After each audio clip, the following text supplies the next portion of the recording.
Halo guys, sebelum aku bacain email, kalian jangan lupa ya kasih nama kalau kirim email. Sekarang aku bacain email dari 1203 adisaputra@gmail.com. Langsung aja yuk, let's go. Hai kak, namaku Adi.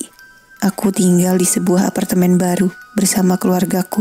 Cerita ini dimulai saat aku sedang sendirian di rumah karena ayah dan ibuku sedang ada urusan bisnis keluar kota. Pada jam 9 malam, aku membuka kunci pintu apartemen baru itu. Aku baru saja pulang karena pekerjaan yang begitu banyak memaksa aku untuk lembur. Ini adalah hari pertama aku tidur di sini. Badanku sudah terasa pegal-pegal. Langsung aku bersih-bersih dan berbaring di tempat tidur. Tentu saja ada perasaan yang beda karena ini pertama kali aku menempati apartemen ini sendirian. Aku melirik jam, ternyata sudah pukul 10 malam. Tidak terasa hari ini begitu cepat. Aku langsung merebahkan diri dan mulai memejamkan mata untuk tidur. Aku tertidur pulas, tidak ada yang mengganggu sama sekali. Semuanya aman, tapi tepat jam 12 malam, aku terbangun karena terkejut mendengar suara ketukan pintu dari luar yang kencang. Awalnya, aku berpikir kalau itu hanya halusinasiku. Tapi ketukan itu terdengar lagi 3 kali ketukan. Bahkan ada yang menyebut namaku dengan lirih. Siapa yang bertamu tengah malam begini? Untuk menyingkirkan rasa penasaranku, aku bergegas membuka pintu. Saat pintu terbuka, ternyata itu adalah tanteku. Tapi dia sangat pucat. Aku pikir mungkin tante sedang kelelahan. Akhirnya aku persilahkan masuk. Tante langsung pergi ke dapur. Karena hari sudah larut, aku menyuruh tante untuk beristirahat di sini. Aku sudah menyiapkan kamar untuk tante tidur. Tante tidak bicara apapun. Ia hanya mengangguk sembari berjalan ke dapur. Aku merasa aneh sekali. Padahal tanteku ini orang yang sangat cerewet. Aku kembali ke kamar untuk istirahat. Mungkin tanteku lapar, jadi pergi ke dapur. Aku mulai membaringkan tubuh dan ada perasaan tidak enak. Semuanya hening. Tidak ada suara apapun, sampai suara panci yang jatuh ke lantai mengejutkanku. Lalu aku berpikir, mungkin tante ingin membuat makanan.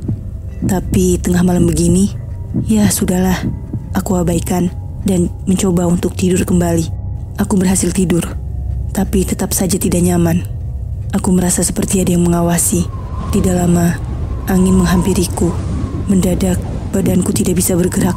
Semuanya terasa kaku. Bahkan untuk mengeluarkan suara pun aku tidak bisa. Aku hanya diam. Terdengarlah suatu bisikan. Bisikan yang sangat halus memanggil namaku. Bulu kuduku berdiri. Aku ingin teriak. Aku ingin pergi dan lari. Tapi tidak bisa. Suara itu terus memanggil-manggil. Aku mulai merasakan suasana yang tidak enak. Aku paksa jari kakiku untuk bergerak. Dan berhasil. Perlahan, semua badanku bisa digerakkan.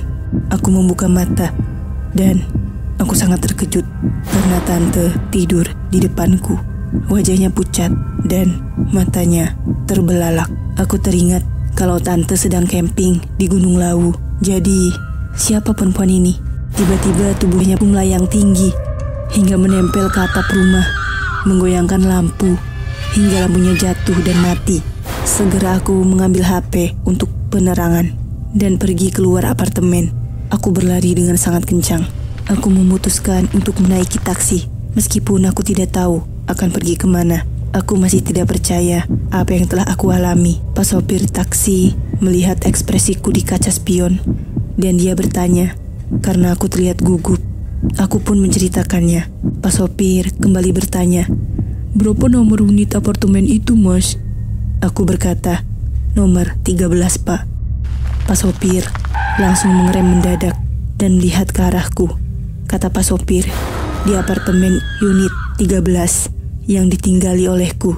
Di situ dulunya ada perempuan yang dibunuh karena kesalahpahaman. Hingga akhirnya dia meninggal dan jasadnya dikubur di balkon yang sekarang menjadi dapur apartemenku.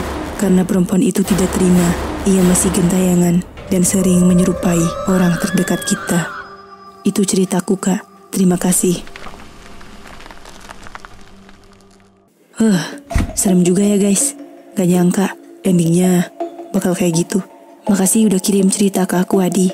Buat kalian yang belum, segera kirim cerita kalian ke ceritamisteriku.id@gmail.com. Sampai jumpa lagi. Bye. Halo guys, sebelum aku bacain email, kalian jangan lupa kasih nama ya kalau kirim email.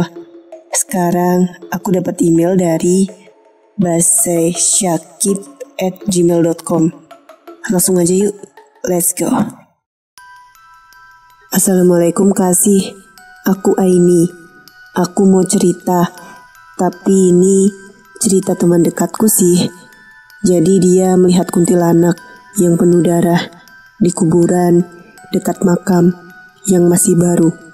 Oh iya, rumah temanku tidak jauh dari makam. Temanku memang pemberani. Jam 8 malam, dia pergi keluar rumah untuk membeli nasi. Padahal jalan menuju warung nasi sangat sepi dan harus melewati kuburan. Karena warungnya ramai, dia antri hingga 1 jam lamanya. Dia tidak peduli, walaupun malam semakin larut. Yang penting, dia bisa makan malam. Kata salah satu pembeli, dia menasehati temanku untuk hati-hati saat melewati kuburan karena ada makam baru di situ. Tetapi temanku menghiraukannya. Setelah temanku mendapatkan nasinya, dia langsung pulang ke rumah. Di tengah jalan, temanku masih tetap merasa biasa saja. Namun, saat akan melewati kuburan, tiba-tiba ada angin yang memutari badan temanku. Dia memperhatikan tanaman di sekelilingnya yang tidak bergerak sama sekali. Temanku menjadi sedikit panik dan perasaannya menjadi tidak enak karena angin itu hanya mengelilingi badan temanku. Benar saja, tepat di depan kuburan, temanku mendengar suara tangisan anak kecil. Dia menengok ke kanan dan kiri, namun tidak ada apa-apa. Temanku melanjutkan langkahnya. Suara anak kecil kembali muncul dan terdengar lebih dekat. Temanku menengok ke belakang dan memperhatikan sekelilingnya. Tidak hanya itu, temanku mencium bau anyir yang sangat menyengat hingga rasanya ingin muntah. Dia berlari sambil menutup hidungnya. Baru kali ini temanku benar-benar merasakan takut. Kali ini dia yakin jika yang berbau anyir itu adalah hantu, bukan bangkai. Karena bau itu tiba-tiba muncul. Temanku sudah berada di depan rumah. Anehnya, suara tangisan anak kecil justru terdengar lebih dekat seperti di belakangnya. Perlahan, temanku berbalik badan dan langsung menatap ke arah kuburan. Apa yang ditakutkan temanku benar. Dia melihat sosok kuntilanak di dekat makam yang baru. Kuntilanak yang penuh dengan darah dan wajah pucat yang menyeramkan. Kuntilanak itu terbang menuju ke arah temanku, seperti ingin menyerangnya. Temanku panik dan ketakutan. Lalu ia berhasil masuk ke dalam rumah. Keesokan harinya, temanku menceritakan kepada ibunya soal kejadian semalam. Ibunya kemudian menasihati temanku, jika hari sudah malam, tidak patut untuk keluyuran. Ya, cerita dari Aini lumayan nyeremin. Buat yang lainnya, kirim cerita kalian ke ceritamisteriku.id@gmail.com. Sampai jumpa lagi. Bye.